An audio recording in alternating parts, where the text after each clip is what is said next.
صلی اللہ علیہ یا امیر المؤمنین، صلی اللہ علیہ یا قائد الغر المحجلین، صلی اللہ علیہ اول المظلوم، صلی اللہ علیہ یا امام المتقین، صلی اللہ علیہ یا امیر المؤمنین، صلی اللہ علیہ یا مولائی۔ فرمایا یہ داڑھی سر کے بالوں کے خون، سر کے خون سے خضاب لگے گا۔ آپ امیر المومنین پہ گریہ کرنے آئے ہیں، زیادہ زحمت نہیں دوں گا آپ کو۔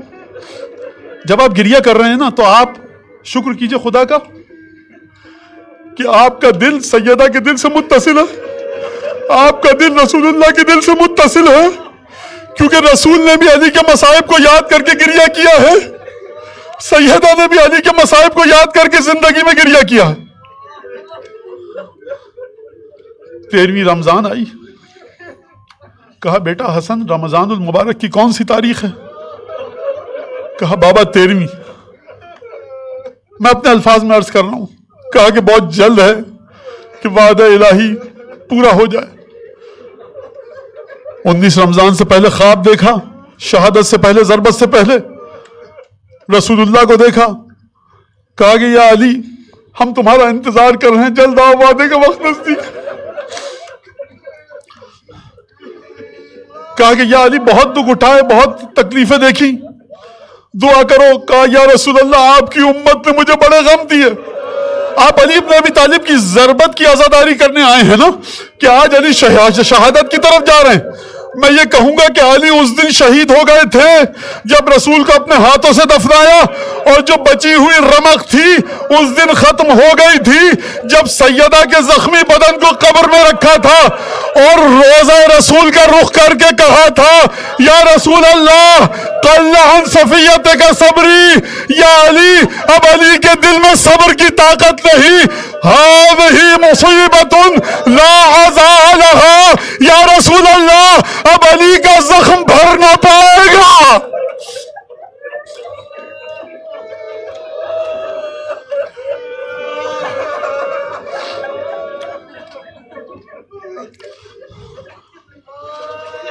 بیٹی کے گھر میں گئے،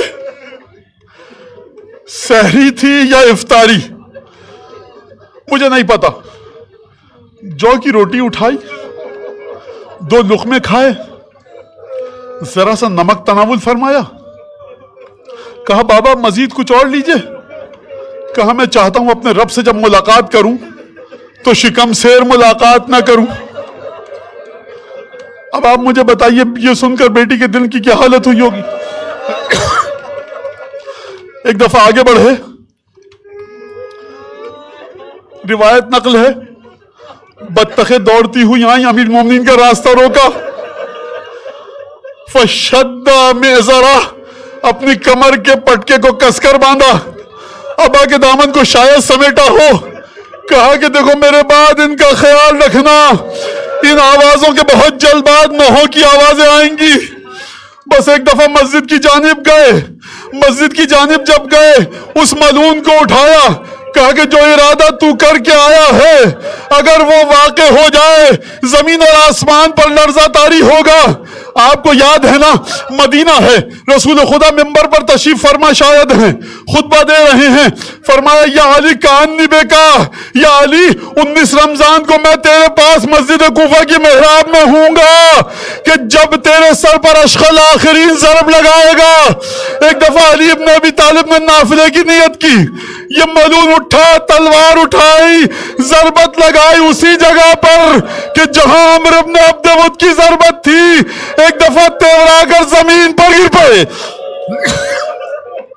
آواز آئی تحدمت واللہ ارکان الہدی، ارے ہدایت کے ارکان گر گئے، بھل بھل خون بہا، مسجد کوفہ کی مٹی کو سر اقدس پر ڈالا۔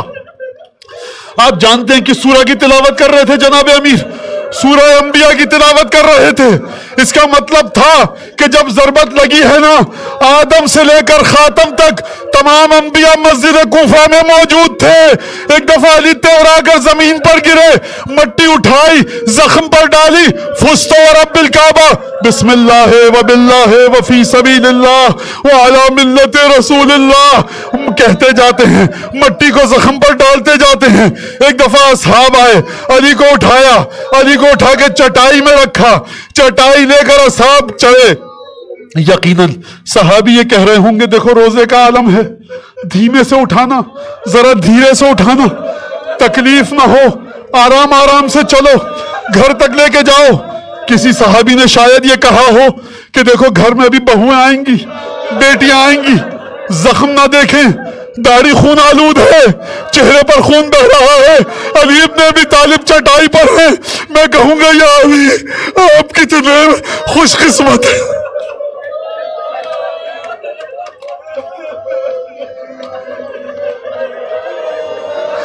یا علی آپ کتنے خوش قسمت ہیں کہ جب تیور آ کر زمین پر گرے، اصحاب نے چٹائی میں لے کر آپ کو بیت الشرف کی طرف روانہ ہوئے. یا علی کوئی شربت دے گا، کوئی پانی دے گا تاکہ زخم کے درد میں کمی آ جائے. یا علی ایک زخم ہے نا پیشانی پر، ایک زخم ہے نا.